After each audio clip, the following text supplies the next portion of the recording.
요즘 유행하는 우스갯소리가 있는데 아시는지 모르겠습니다. 우리가 되지 말아야 할 두 가지를 이야기하는데요. 첫 번째는 참 많은 분들이 알고 계시더라고요. 바로 확진자입니다. 확진자가 되지 않기 위하여 우리는 노력해야 하고요. 두 번째로 되지 말아야 할 것이 있는데요. 그것은 살천지라 하더라고요. 진짜 확진자가 되지 아니하고 살천지가 되지 아니하는 여러분들 되시길 원합니다. 저도 그것이 되지 않기 위하여 운동을 하다가 넘어져서 다쳤는데요. 이렇게 넘어지지 마시고 건강한 모습으로 다시 뵐 수 있었으면 좋겠습니다. 이런 이야기로 오늘 설교를 시작하는 이유는 제가 먹는 것을 좋아하기 때문인데요. 특히 고기를 좋아합니다. 그래서 한참 때에는 아침에도 삼겹살을 구워 먹고 학교에 갔는데요. 그래서 그런지 어렸을 때부터 오늘 본문에 나오는 다니엘이 참 대단해 보였습니다. 왕의 진미라 하면 얼마나 맛있는 것들이 많겠습니까? 그런데 왕의 진미를 거부하고 다니엘이 먹기로 결단한 것이 무엇입니까? 채소잖아요. 우리가 흔히 얘기하는 풀을 먹기로 결단합니다.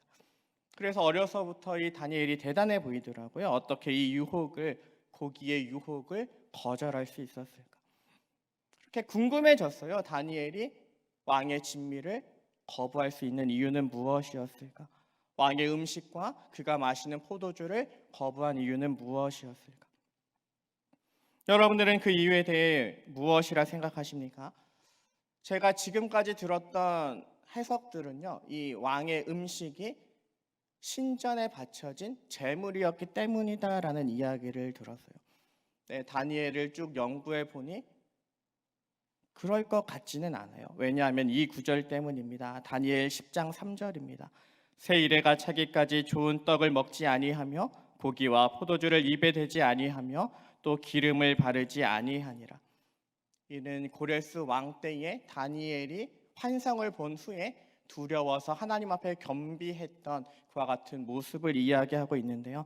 다니엘이 환상을 본 후에 슬퍼하며 금한 것이 무엇입니까?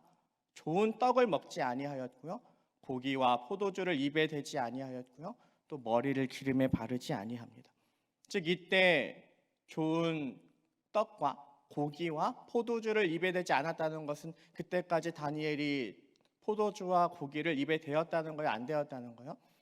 대었다는 거잖아요. 먹었다는 거잖아요. 평소에는 먹었어요. 그렇다면 지금 이 시기에 고레스 왕 때의 다니엘은 직책이 어떻게 됩니까? 우리가 잘 아는 것처럼 총리잖아요. 총리가 먹었던 고기와 총리가 먹었던 포도주. 그러면 이것은 재물과 관계가 있어야 될까요? 아니어야 할까요? 당연히 재물과 관계 있어야 할 것 같아요.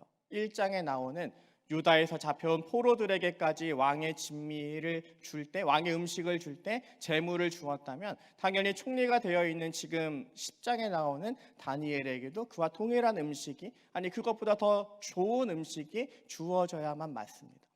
그렇다면 이때 금했다면 그 전까지 먹었다는 이야기인데 그럼 앞뒤가 맞지 않잖아요.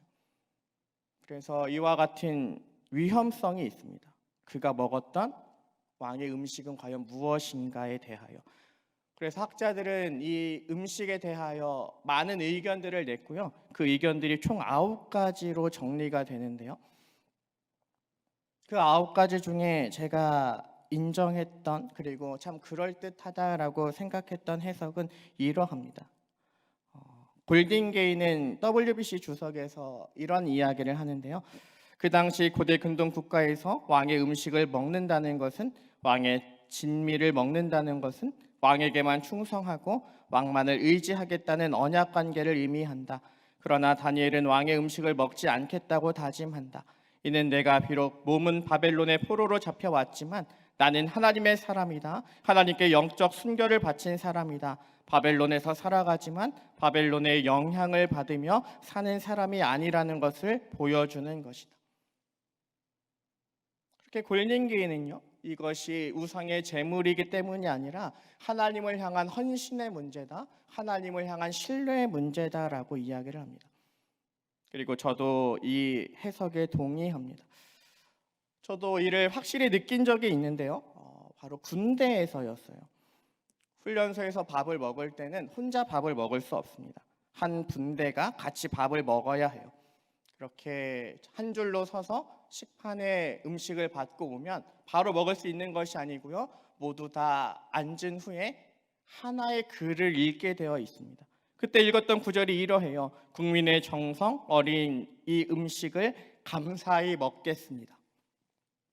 국민의 정성 어린 이 음식을 감사히 먹겠습니다. 식사 시작하면 숟가락을 가지고 밥을 먹습니다. 몇 끼마다 이와 같은 것을 암송하고 먹으면 어떤 기분이 들까요? 처음에는 몰랐는데 어느 순간이 지나니까 정말 국민에게 감사하는 마음이 들더라고요. 그리고 나라에 충성해야겠다라는 생각이 들더라고요. 정말 내가 군인으로 이 자리에서 이 음식을 먹으니 이것을 공급해준 이 나라에 최선을 다해야겠다라는 생각이 들더라고요. 그때 알았어요. 왜 하나님께서 날마다 광야에서 만나를 먹이셨던 것이 하나님의 훈련인지. 왜 날마다 만나를 먹이면서 너희가 먹고 사는 것 세상이 주는 게 아니라 광야에 있어도 하나님께서 함께 하시면 너희는 이와 같은 것들을 먹을 수 있어라고 하나님의 말씀으로 사는 거야라고 알려주셨던 훈련인지가 마음속에 새겨지더라고요. 그러니까 다니엘도 이와 같은 도전 속에 있는 거죠. 바벨론의 도전이 뭐예요? 너희는 무엇 때문에 살아간다? 왕 때문에 살아간다. 왕이 나라를 잘 다스려서 왕의 음식을 너희가 먹으며 살아간다. 지금 다니엘은 이와 같은 교육을 받고 있는 거예요. 또한 다니엘이 바벨론에서 받았던 도전은 그들의 이름이 변경되는 곳에도 나타납니다. 여러분들 다니엘의 이름의 뜻이 무엇입니까? 다니엘의 이름의 뜻은 하나님은 심판자시다라는 뜻을 가지고 있어요. 그리고 그의 친구인 하나냐는 여호와는 자비로우시다, 미사엘은 누가 하나님과 같은가, 그리고 아사랴는 여호와께서 도우셨다라는 의미를 가지고 있습니다. 그러니까 쉽게 말하면 그들의 이름에는 모두 하나님이 들어가요.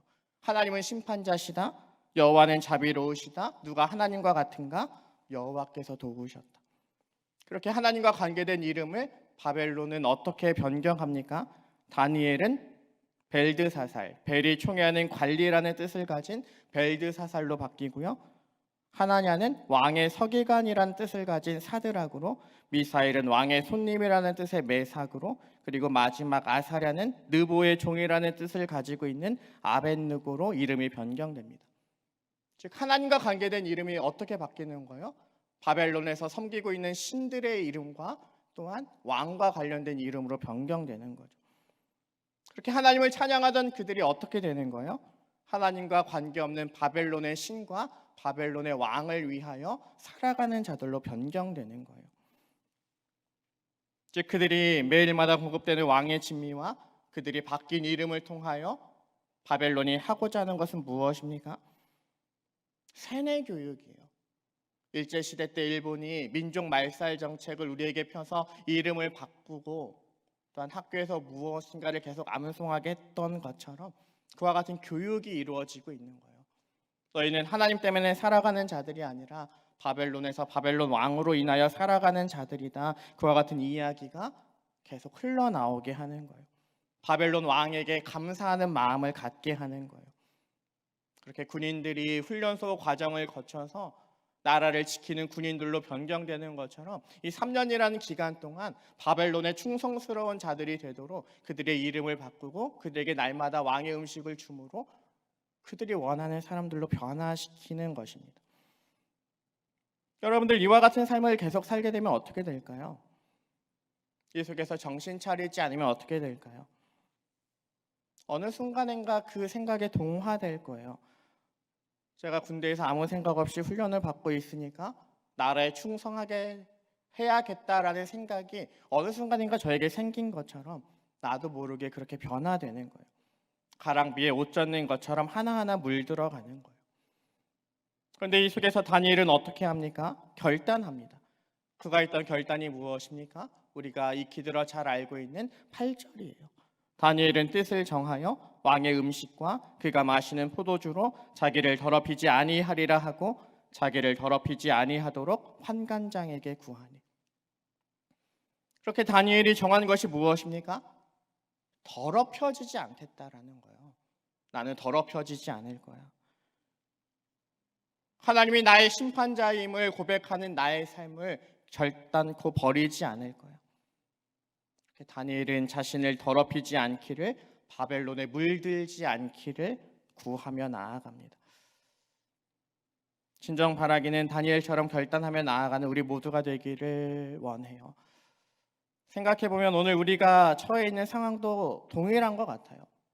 코로나19가 창궐하고 있으니 모두가 집에 있어야 해. 사회적 거리두기를 해야 하니 나도 집에 있어야 해. 정부에서 집에 있으라고 하니 나는 정부의 명에 따라 집에 있어야 해. 요즘 이렇게 생각하며 사는 사람이 참 많은 것 같아요. 물론 이것도 나쁜 것은 아니지만 진정 나는 하나님을 바라보며 사는 사람인지 아닌지 바라볼 수 있는 지혜가 있기를 원합니다. 정말 정부에서 이야기하는 것, 언론에서 이야기하는 것이 나의 모든 것이 되어버리지는 않았는지, 가랑비에 옷이 젖는 것처럼 그렇게 그 생각에 물들지는 않았는지, 정말 하나님께서 나의 중심에 계신지 아니면 세상의 소리가 나의 중심에 있는지 생각해 볼 수 있는 지혜가 우리 가운데 있기를 원해요. 올 한 해 우리에게 다짐하게 하셨던 것, 아버지의 뜻, 정말 아버지의 뜻이 내 안에 있는지, 그리고 아버지의 뜻이라면 순종하게 하소서, 순종하고자 하는 마음이 나에게 있는지, 정말 이 시간 조용히 우리의 마음을 바라볼 수 있는 지혜가 있기를 원합니다. 물론 이렇게 이야기하면 또 교회 나오라 한다라고 생각하시는 분들도 있을 것 같은데 꼭 그렇지만은 않아요. 반대로 하나님을 위해 예배의 자리에 서지 않을 수도 있습니다. 하나님을 믿는 내가 코로나에 걸렸을 때 교회 올 파장에 두려워, 그렇게 교회를 손가락질하고 교회가 폐쇄당하는 것이 두려워, 그것이 하나님께 죄를 짓는 것 같아서 예배의 자리에 서지 않을 수도 있어요. 하나님을 사랑하여 하는 행동이 이렇게 나타날 수 있고 저렇게도 나타날 수 있어요. 그러나 무엇보다 중요한 것은 이와 같은 나의 결단이 하나님을 생각해서 하는 거냐, 하나님을 사랑해서 하는 거냐, 아니면 언론에서 이야기하니까, 나라에서 이렇게 하라고 하니까 하는 건가. 정말 그 마음의 중심에 세상의 소리가 있느냐, 하나님의 마음이 있느냐 바라볼 수 있는 지혜가 있기를 원해요. 그런 생각이 들었어요. 선거를 바라보면서, 선거가 지금까지 있었던 그 어떤 선거보다 투표율이 높았다 이야기하잖아요. 투표의 자리에 서 있었던 나의 생각과 예배의 자리를 생각하는 나의 생각은 과연 어떠한가.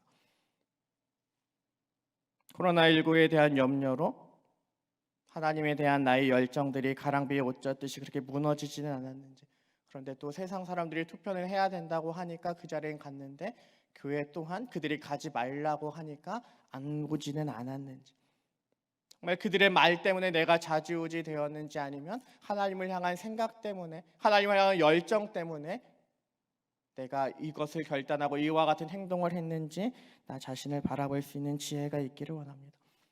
정말 바라기는 그 속에서 결단하며 하나님 앞에 바로 섰던 다니엘처럼 아버지의 뜻을 구하며 아버지의 뜻대로 살기로 내 마음을 정하며 나아가는 주의 백성들이 되시길 주님의 이름으로 축원드립니다. 그리고 한 가지 더 생각해 보길 원하는 것은요, 그렇다면 다니엘은 어떻게 뜻을 정할 수 있었는가 하는 거예요. 우리가 코로나19로 불안한 것처럼 다니엘 또한 편한 상황은 아니잖아요. 유다에서 바벨론으로 끌려온 포로 아닙니까? 그렇게 환관장에게 구하도 거절당하는, 오히려 죽지 않은 것에 감사할 수밖에 없는 포로 신분이잖아요. 그럼에도 불구하고 다니엘이 뜻을 정할 수 있었던 이유는 무엇입니까?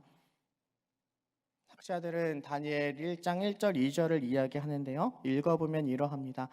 유다 왕 여호야김이 다스린 지 3년이 되는 해에 바벨론 왕 느부갓네살이 예루살렘에 이르러 성을 에워쌌더니 주께서 유다 왕 여호야김과 하나님의 전 그릇 얼마를 그의 손에 넘기심에 그가 그것을 가지고 신할 땅 자기 신들의 신전에 가져다가 그 신들의 보물 창고에 두었더라.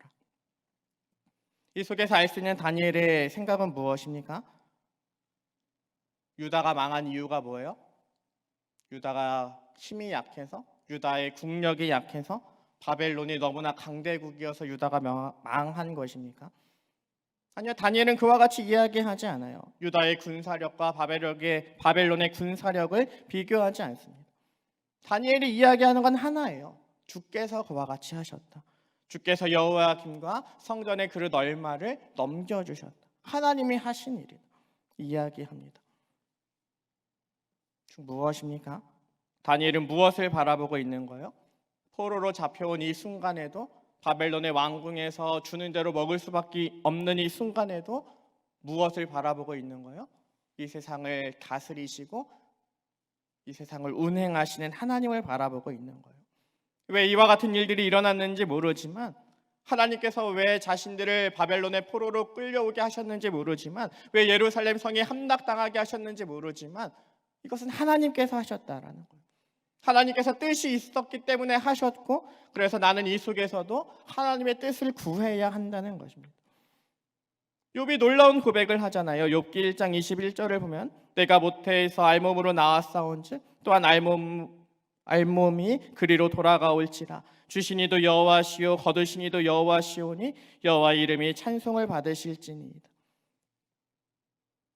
하나님께서 왜 이와 같이 하셨는지 모르지만 주시니도 여호와고 거두시니도 여호와니 하나님께서는 찬송을 받으실 분입니다. 고백하는 거죠. 다니엘도 동일한 고백으로 나아가는 거예요. 하나님께서 왜 이와 같이 하셨는지 모르지만 하나님께서 하셨으니, 이 속에서도 하나님의 뜻이 있으니 나는 그 속에서 또한 하나님의 뜻을 구하며 나아가겠습니다. 이와 같은 믿음으로 나아가는 우리 모두가 되기를 원해요. 하지만 이와 같이 이야기해도 궁금하잖아요. 왜 하나님께서 이와 같이 하셨는가? 우리는 지식이 짧고 미천하여 하나님의 뜻을 온전히 다 헤아릴 수는 없지만 한 가지는 알 수 있을 것 같아요. 그것은 바로 하나님께서 예레미야를 통해 주신 말씀에 나와 있는데요. 시기를 알 수 있도록 예레미야 25장은 이와 같이 시작합니다. 예레미야 25장 1절입니다. 유다의 왕 요시야의 아들 여호야김 넷째해 곧 바벨론의 왕 느부갓네살 원년에 유다의 모든 백성에 관한 말씀이 예레미야에게 임하니라. 눈썰미가 있으신 분들은 뭔가 다르다라는 것을 아실 거예요. 아까 읽었던 다니엘은 여호야김 셋째 해를 이야기하는데 이 예레미야 25장은 여호야김 넷째 해를 이야기합니다. 근데 이것은 다른 해를 이야기하는 것이 아니고요. 바벨론과 이스라엘이 연도를 계산하는 법이 다르기 때문에 나타나는 현상이래요. 그러니까 쉽게 이야기하면 모든 왕이 1월 1일에 왕이 되는 게 아니잖아요. 1년 중 어느 날에 왕이 되지 않습니까? 9월 18일에 왕이 되었다 하면 바벨론은 그 해를 그냥 넘긴대요. 그리고 다음에 1월 1일이 되면 이제 이 왕의 원년이 시작되었다 하고 그때부터 1년으로 계산한답니다. 하지만 이스라엘은 9월 18일에 왕이 되었다 하면 그때부터 12월 31일까지가 그 왕의 1년이고 그 다음부터는 1월 1일부터는 두 번째 해가 되는 거죠. 그래서 다니엘서에서 이야기하는 여호야김 3년과 오늘 예레미야가 이야기하는 여호야김 4년은 같은 해다라고 이야기를 해요. 참고 삼아 알아두시고요. 이렇게 다니엘이 포로로 잡혀갔을 때 그때에 하나님께서 예레미야를 통하여 주신 말씀이 무엇입니까? 시간이 많지는 않지만 그 내용을 다 읽어보면 이러해요. 예레미야 24장 1절에서 10절입니다. 바벨론의 느부갓네살 왕이 유다 왕 여호야김의 아들 여고나와 유다 고관들과 목공들과 청공들을 예루살렘에서 바벨론으로 옮긴 후에 여호와께서 여호와의 성전 앞에 놓인 무화과 두 광주리를 내게 보이셨는데 한 광주리에는 처음 익은 듯한 극히 좋은 무화과가 있고 한 광주리에는 나빠서 먹을 수 없는 극히 나쁜 무화과가 있더라. 여호와께서 내게 이르시되 예레미야야 내가 무엇을 보느냐 하시매 내가 대답하되 무화과이온데 그 좋은 무화과는 극히 좋고 그 나쁜 것은 아주 나빠서 먹을 수 없게 나쁘니이다 하니 여호와의 말씀이 또 내게 임하니라. 이르시되 이스라엘의 하나님 여호와께서 이와 같이 말씀하시느니라.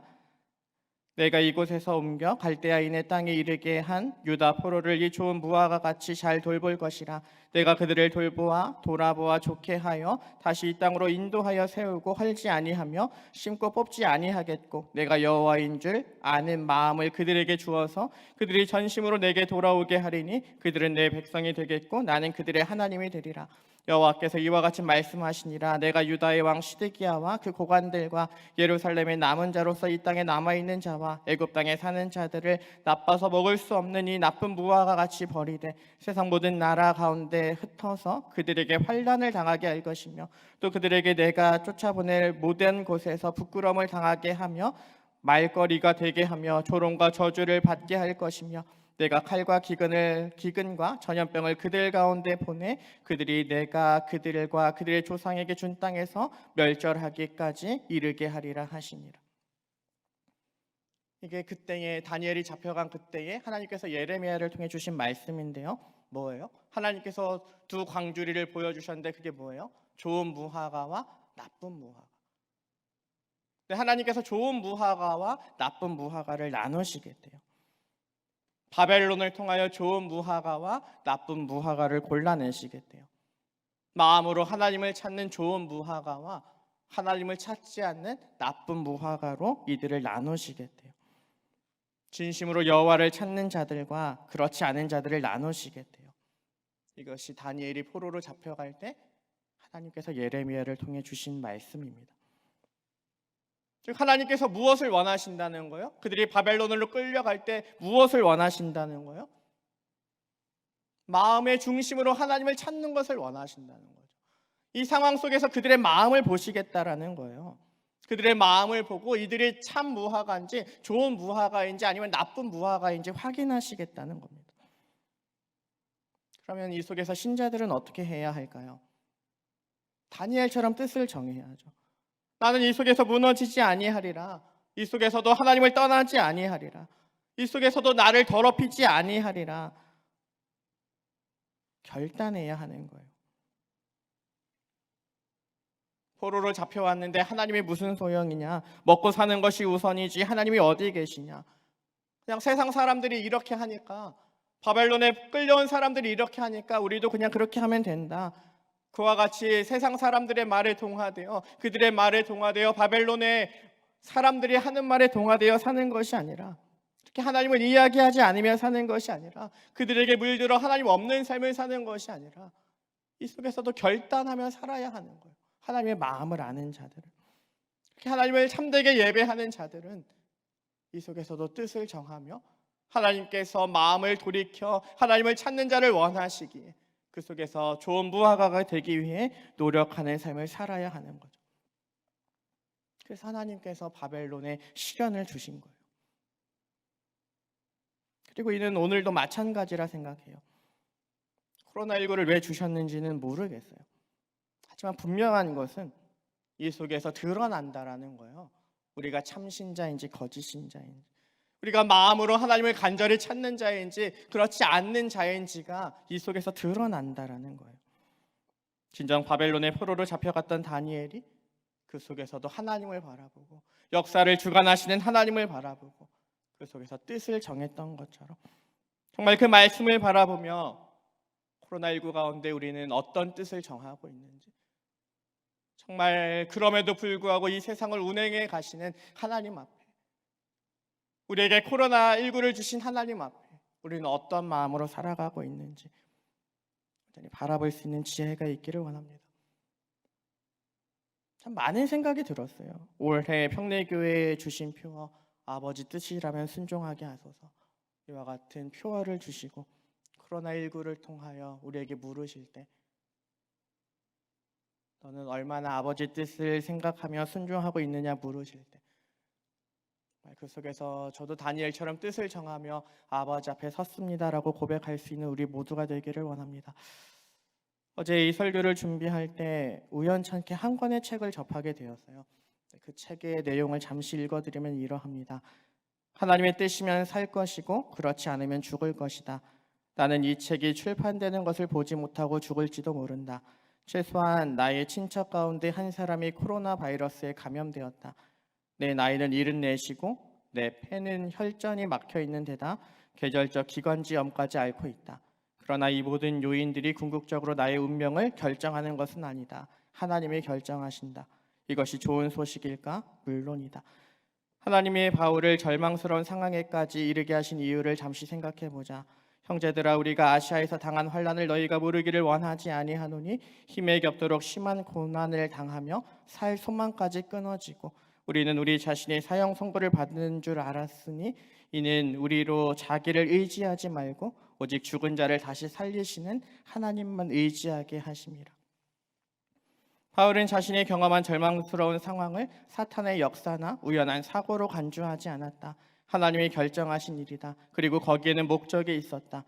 그는 이로 우리로 자기를 의지하지 말고 오직 죽은 자를 다시 살리시는 하나님만 의지하게 하심이라라는 말로 생명을 위협하는 경험의 목적을 분명히 밝혔다. 우리 자신을 의지하지 말고 하나님만을 의지하라는 것.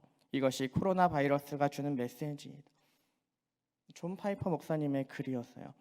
기저질환을 앓고 계셨던 74세가 되는 목사님. 자기가 기저질환이 있고요. 친척 중에 한 명이 코로나에 감염됐대요. 그럼에도 불구하고 좋은 소식이다 이야기하시는 이유는 무엇입니까? 하나님이 운영하시니까 괜찮다라는 거예요. 이 속에서도 나를 향한 하나님의 사랑은 끊어지지 않기 때문에 괜찮다라는 거예요. 내가 위험한 상황에 놓여도 이 속에서 하나님을 의지하게 하셨기 때문에, 이 속에서도 하나님을 바라보게 하셨기 때문에 괜찮다라는 거예요. 자기 아들을 아끼지 아니하시고 우리에게 모든 것을 내어주시니까 하나님이시기에, 그분도 오늘도 나를 위하여 이와 같은 어려움을 준비하셨기에, 이와 같은 환경을 준비하셨기에 이 속에서도 아버지 하나님을 의지하면 괜찮다라는 거예요. 그 글을 보면서 많은 생각이 들어요. 신앙의 위인들은 이와 같이 살아가고 있는데, 이와 같이 이 속에서도 하나님의 뜻이 있음을 믿고 이 속에서 하나님을 의지하며 살아가고 있는데 과연 오늘 나는 어떠한가? 정말 다니엘처럼 뜻을 정하고 있는가? 하나님만 바라보길 결단하며 나아가고 있는가? 시간 조용히 우리 자신에게 질문하는 이 시간 되었으면 좋겠습니다. 그리고 진정 이 속에서 아버지의 뜻을 구하며 이 속에서도 역사하실 하나님을 바라보며 속에서 뜻을 정하고 아버지께 영광 올려드리는, 이 속에서도 절망하지 아니하고 바울처럼 고통 속에서도 절망하지 아니하고 무너지지 아니하고 표대를 향하여 달려가는 우리 평내교회 성도님들 되시길 주님의 이름으로 축원드립니다. 기도하겠습니다.